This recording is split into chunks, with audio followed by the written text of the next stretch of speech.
Lovely. Good. Well, good afternoon, everyone. My name's Helen McIntosh, and I'm the president of the South East London Chamber of Commerce.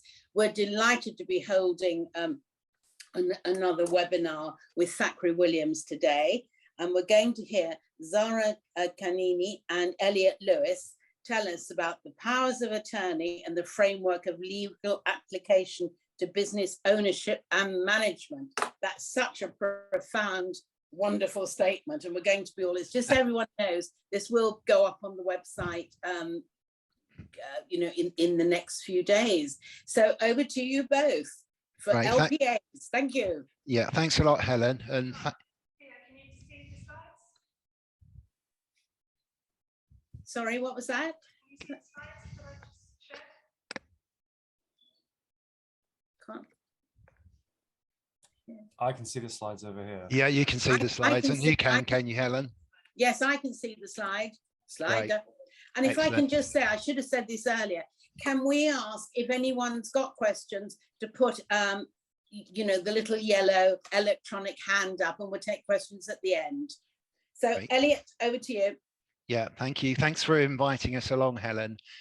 Zara and I are both partners in the firm's private client department. I'm fortunate enough to head up the team. Thackray Williams are a firm that have been in existence since the 1940s. So we've been going a long time, and we've built lots and lots of very long-standing relationships with clients through the generations. We've got a large private client team, and that really encompasses lasting powers of attorney and also deputyships, which we'll touch on a bit later, where someone passes away who sadly has already lost capacity, will drafting and tax planning, particularly for business owners. We also deal with the administration of estates and also the creation and administration of trusts, and also setting up charitable entities as well. Zara is an expert in that field. We've got a full service legal firm, so we do lots of other legal services as well, but today we're really going to focus on lasting powers of attorney and how they apply particularly to business owners. So what I'll do is I'll hand you over to Zara initially to start the ball rolling. Good afternoon, everyone. Thank you for having Elliot and I back again.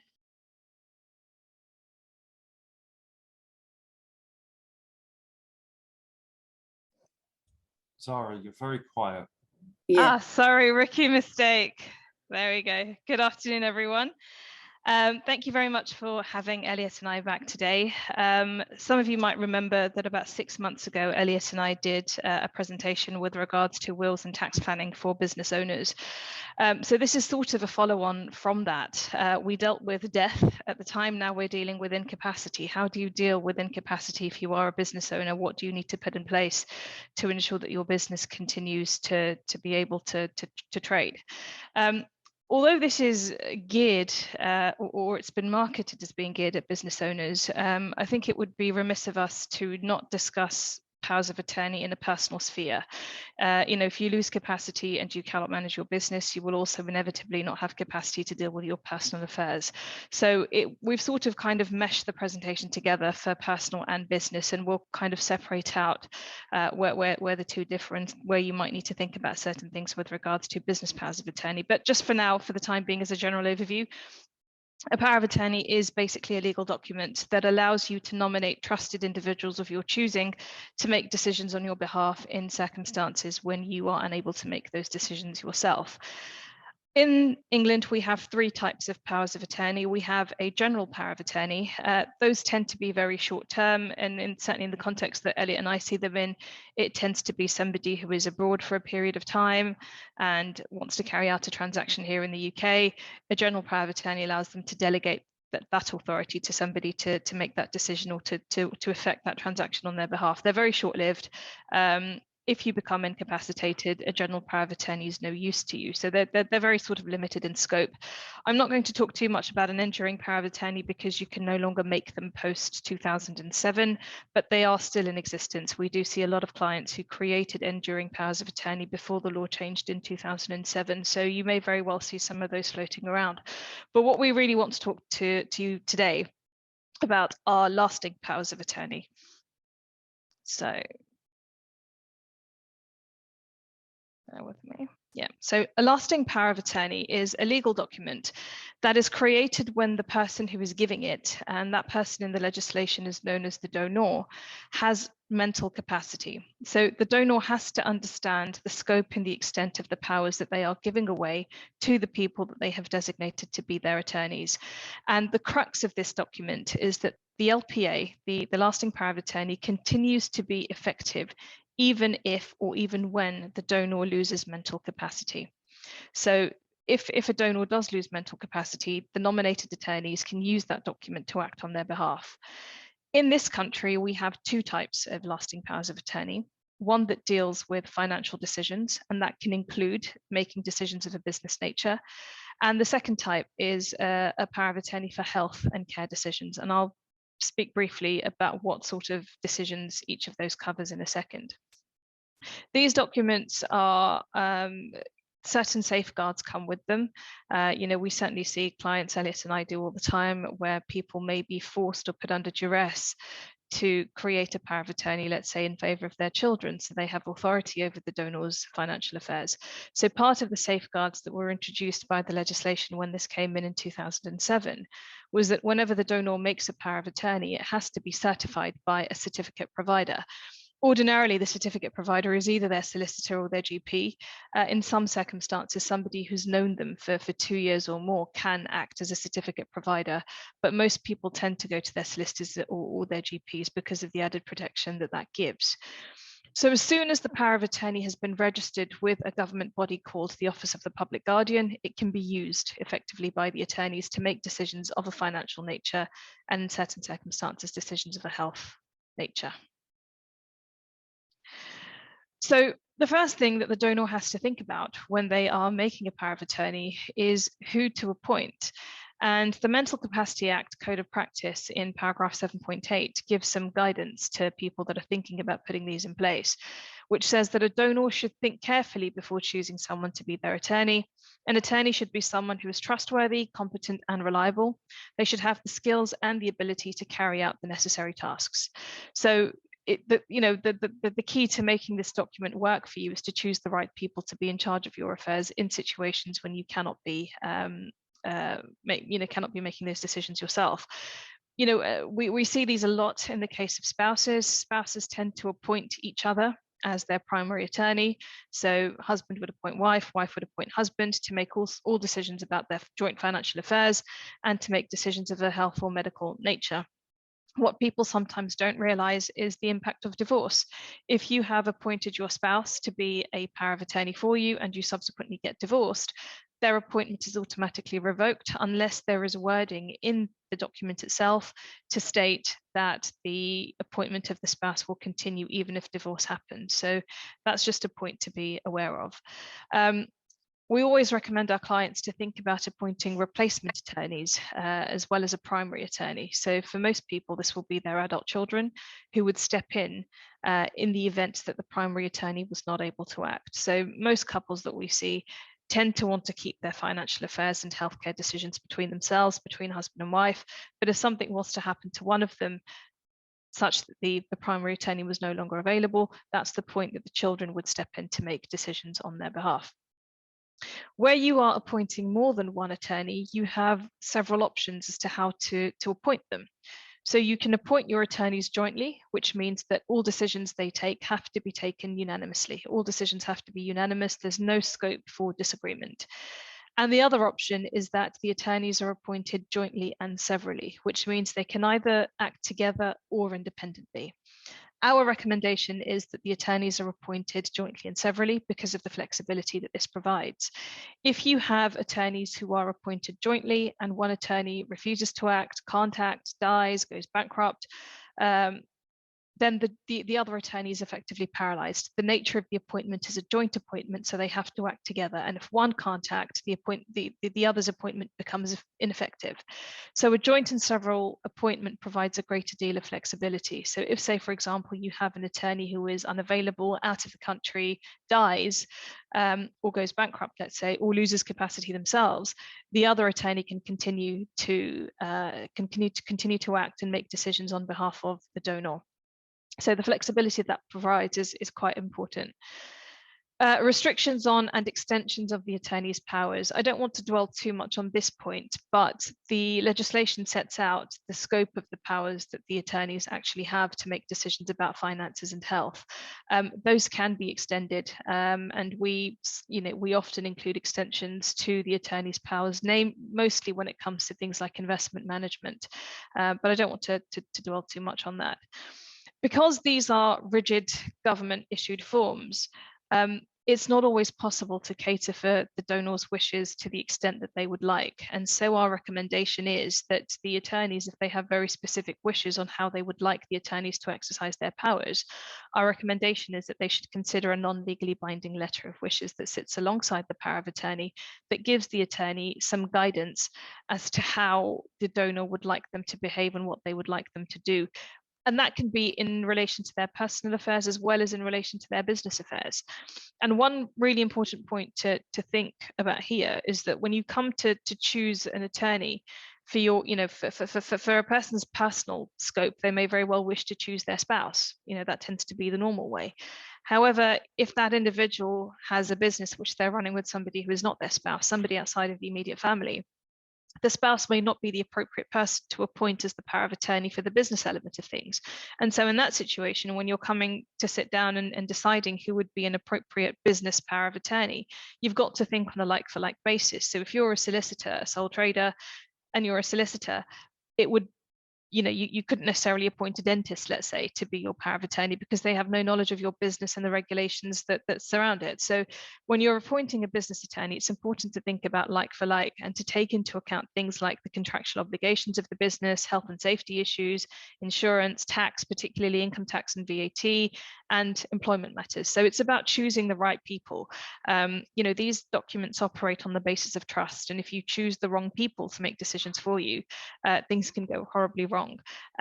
Because you as an individual are choosing who you wish to appoint as your attorney, the Court of Protection, the Office of the Public Guardian don't necessarily exercise a great deal of power over you. So you're effectively pretty much free to do what you want. So you've got to choose the right people, people that you trust, people that you know will do the right thing by you when you are looking to put these documents in place. There are many flaws in the system. I'm not going to sit here and say to you these are perfect documents, but at the moment they're the best that we have. So until Parliament and government legislate otherwise, this is what we're stuck with, and this is the framework within which we have to operate. So what sort of things are covered by a financial decisions LPA? And this can include, a business LPA, because that's obviously geared towards financial matters as well. So on a personal level, it can deal with the selling of the family home and investment property. It can deal with the sale of the business premises, if that's what's necessary, managing savings and investments, stocks and shares, dealing with checks, operating bank accounts, tax returns. The donor the attorney can also make small gifts on behalf of the donor, such as Christmas gifts, birthday gifts, nothing too excessive. The guidance tends to be no more than about £2,000 to £3,000. Anything sort of above that would normally require the sanction of the court. So the purpose of the power of attorney is to allow the status quo to continue, that allows the attorney access to these things just in order to keep things ticking along for the benefit of the donor. One important point to note is that under a financial decisions power of attorney, an attorney cannot sign a will or a living will. I'll talk about those a little bit later, but an attorney cannot sign a will on behalf of a donor. If a person has made a will and subsequently loses capacity, the will that they have made prior to that point is the document that stands. In certain circumstances, you can apply to the court to have that substituted for a statutory will, but that's a very long-winded and expensive procedure. I believe I've only done it once or twice in all my years of practice, but the general proposition is that an attorney cannot sign a will or a living will on behalf of a donor.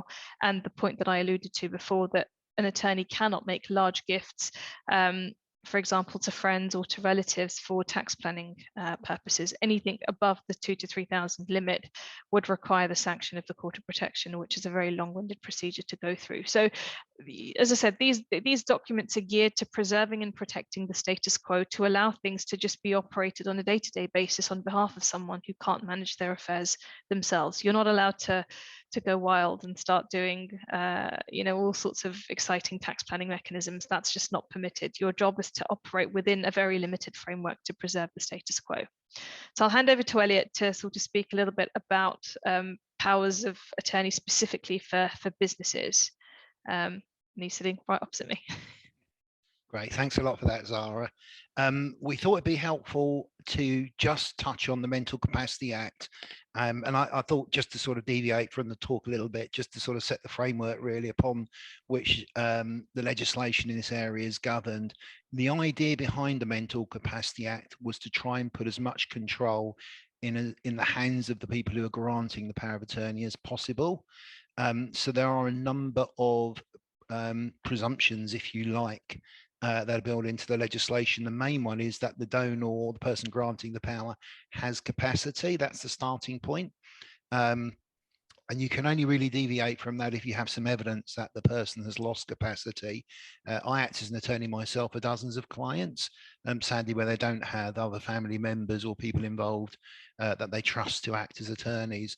And whenever you have to make a decision for someone, you should always check to see whether or not that person is capable of making the decision themselves. There are two different types of lasting powers of attorney, and Section 9 touches on that. There's one that deals with what we call health and welfare. That's care and medical treatment, and I believe Zara is going to touch on that a little later on in this talk.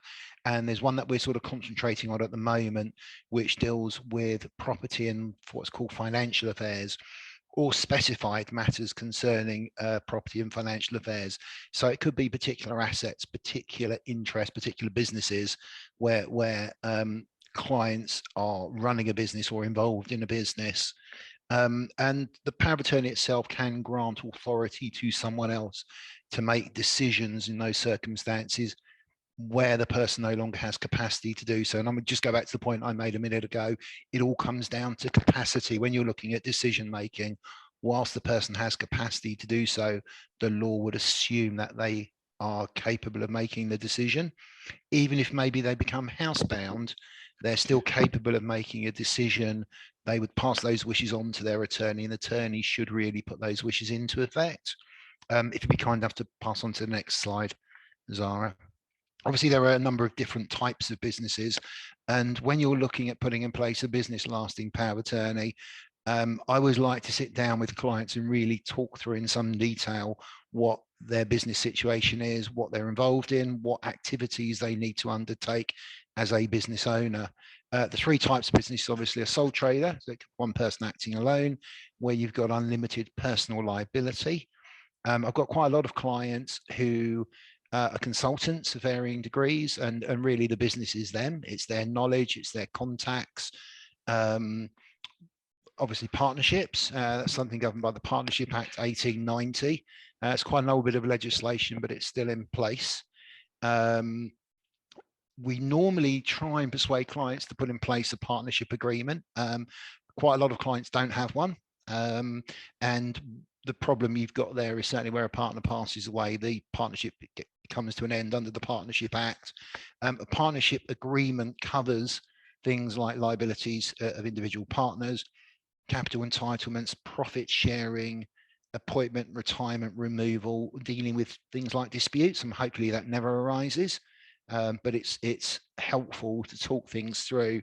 Quite often, by actually talking things through in advance, you actually prevent problems from arising. The third type of business is obviously a company, normally a limited company, governed under the Companies Act 2006. You normally there look at articles of association and shareholders agreements. The company is a separate legal entity. There's a veil of incorporation.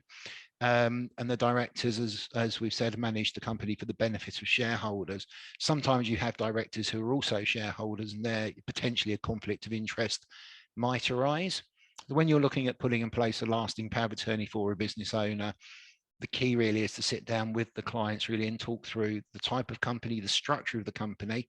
It's helpful to have a look at the company documents as well, to see firstly if they're up to date and whether they're appropriate to their circumstances, and really try and get to the bottom of what the client is looking to achieve with the business. That does colour the decision making, if you like, as to who might be an appropriate person to appoint as an attorney. Where you're choosing a business attorney, you really need to think long and hard about who would be able to step into your shoes and actually take over the running of the business if you were unable to do so. As Zara mentioned earlier, quite often where you're looking at powers of attorney, you appoint spouse or partner and children, very commonly, or close family friends, or nephews or nieces. You need to have a long, hard think about whether or not they're actually appropriate people to act.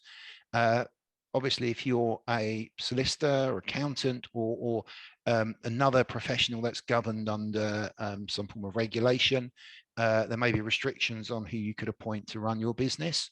I think, as Zara alluded to earlier, if you're a solicitor, you would really need to think about appointing another solicitor. So maybe another one of your partners to step into your shoes and run the business if you're unable to do so. You need to also think about what the business is looking to do in the near future. I've got lots of clients, with the business, you're constantly thinking about plans ahead. Are you thinking about moving? Is there any premises that need to be bought? Are you taking on staff? Are you opening up in different locations? What is it that you're looking to achieve? And again, that may determine who might be best placed to step into your shoes and take over if during that process you sadly lost capacity. A power of attorney, it may sound a funny thing, but if you're away on holiday, then your attorney can step in and make decisions in your absence. Some businesses, we talked about this, I was at a Law South conference end of last week, and we're talking about introducing sabbaticals. If you had that within your business and maybe someone was away for 2-3 months, it would be really helpful to have someone in their place capable of making decisions in their absence. Regulatory governance, you'd need to have a look at the documentation, especially if it's a partnership, and also have a look at your company paperwork really, and look at what it says about delegating decisions. I always think with a power of attorney, what you ideally want to do is make it as flexible as possible. You can put in restrictions and conditions. My advice, generally speaking, is if you've got the right attorneys in place, you will really want to keep it as flexible as possible. So our advice generally is don't put in restrictions or conditions unless you absolutely have to, because you never know what life throws at you. You never know what opportunities might arise, particularly in business framework. If you lost capacity, but someone stepped into your shoes and potentially someone was looking to buy your business, you might think you have to give your attorneys the ability to make decisions even of that nature. If you start restricting it and then something crops up, you could cause yourself a problem. With companies, obviously, you need to look at the other directors or all directors, shareholders, the organization itself, practices, memorandum and articles of association and shareholders agreements. And again, just make sure that it all marries up and there isn't any sort of prohibition on delegating decision making. I think that's really helpful to sit down. We have a corporate company commercial team in-house who we work very closely with, and quite often when we're reviewing these things, we'll bring them in to have a look at the paperwork surrounding the company. I think the key decision when you put a power of attorney in place is who you are going to have to act as your attorney. I think once you've chosen that person and you think they're the right people, then our advice is really to give them as much flexibility as possible.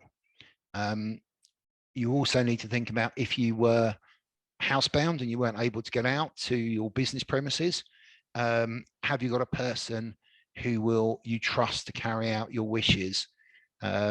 Because they should be carrying out your wishes, even if they personally might not agree with them. So again, you really need to think long and hard about who your attorneys are going to be. I think that's pretty crucial. I'll pass you back to Zara now to cover health and care decisions and living wills.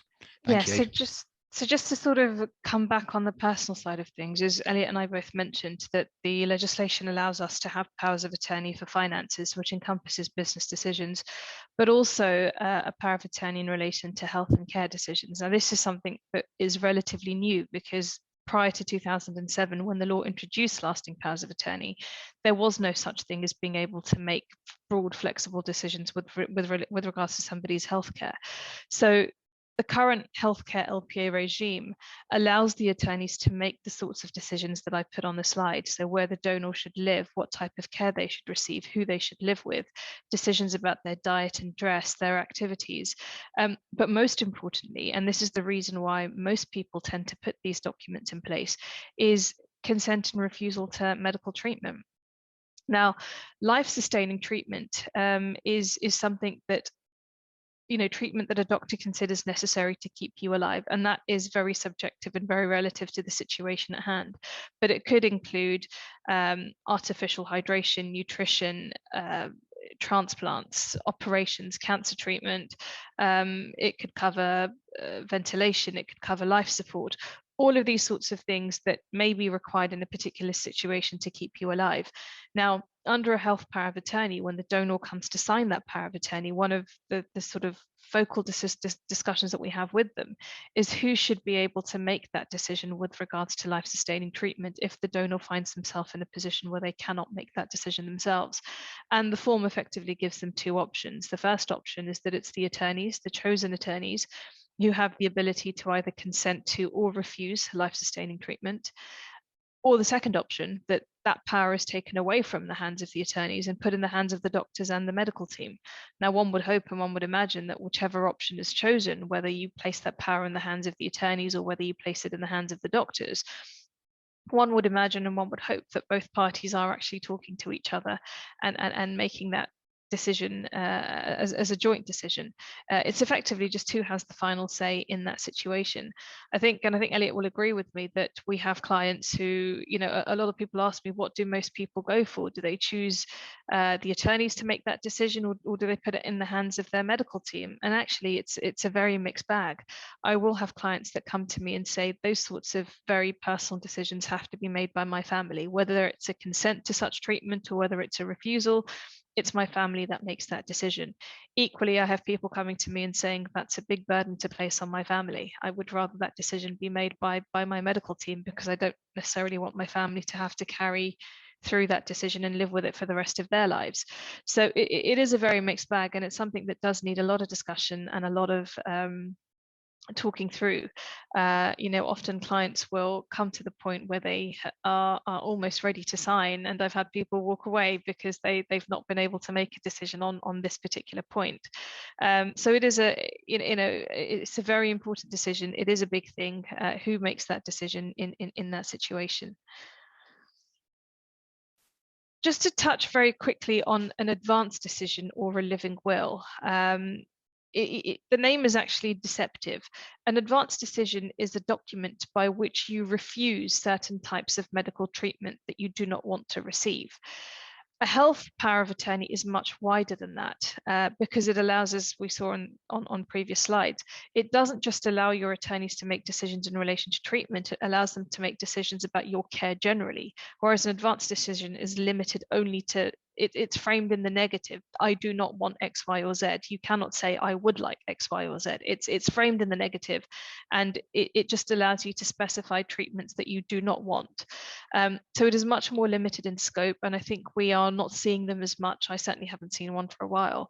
We're not seeing them as much as time goes on, and as people start to put more of these health powers of attorney in place. If you have a situation where you have somebody who's put in place an advance decision or a living will, and then signs a healthcare power of attorney that gives the right to consent or refuse life-sustaining treatment to their attorneys, the later document, which is the Health and Welfare LPA, that takes precedence and takes priority over an advance decision that has been signed prior to that date. So again, it's one of these things that you really need to think about carefully when it comes to these very personal decisions about medical care and treatment. Who do you want to make these decisions? What type of treatment do you or do you not want if you were to fall unwell? I think it's also important for us to touch on the situation that would arise if somebody lost capacity but did not have a power of attorney in place. And we have a large court of protection team that actually does nothing but this. There are, despite Elliot and mine's best efforts to sort of bring this to the attention of the masses and of other professionals to do the same, not everybody gets around to putting in place a power of attorney in the same way that not everybody gets around to putting in place a will. If you were to lose capacity and you did not have a power of attorney, whether it was for your personal affairs or for your business affairs, the only way around that, the only way to have somebody looking after your business for you in a legal capacity would be through a deputyship order issued by the Court of Protection.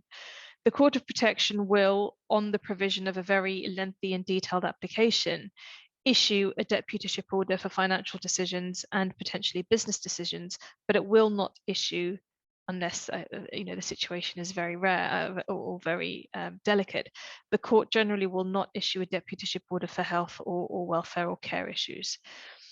The problem with a deputyship order is that under the LPA making process, you as the donor have a great deal of control over the process.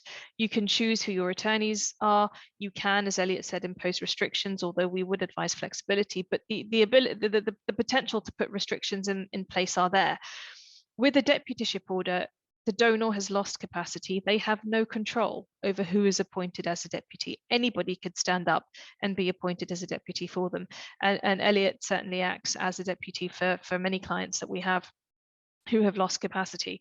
So there is no guarantee that the person who stands up to be your deputy is the person that you would have chosen to be your attorney. So again, you lose control over that process. The application itself is very time consuming and it requires full financial disclosure to the court. When you prepare a lasting power of attorney, it's a fairly straightforward application. You don't need to provide a great deal of detail to the Office of the Public Guardian in the application. But where you have lost capacity and somebody is appointing to be, and somebody's applying to be appointed as your deputy, they have to make full financial disclosure to the court of your personal financial affairs, as well as their own. Bankruptcy checks are carried out against the potential deputy, background checks are carried out against them to make sure that they are appropriate people, whereas those checks and balances don't exist in the lasting power of attorney, because the presumption is that if you did not trust the attorney, you wouldn't have chosen them. So again, there is a great deal more control exercised by the court over a deputyship application, not to mention that the application itself is lengthy and time consuming. I've put 6 months, but certainly through the pandemic, it's been closer to 18 months to 2 years to get a deputyship order through, whereas an LPA used to take about 3 months to get registered. They're now taking about 6 months or 24 weeks.